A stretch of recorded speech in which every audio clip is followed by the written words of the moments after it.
Australia and New Zealand riders aren't scared to push their bikes to the limit.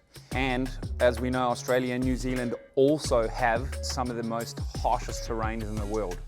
So to keep you protected, we suggest checking your air filter daily. Dirty filter,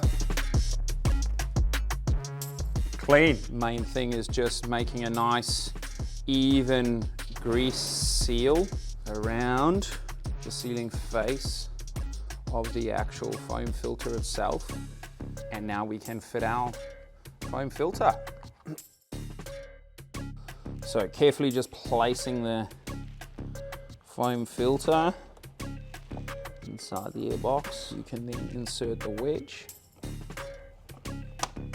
We do not run the pre-filter on a twin seat. We only run the pre-filter on the Norden 901 Expedition, which has the single seat, or if you have got a Norden, standard Norden, with a single seat, an aftermarket seat fitted, and we then fit the standard cover over the top.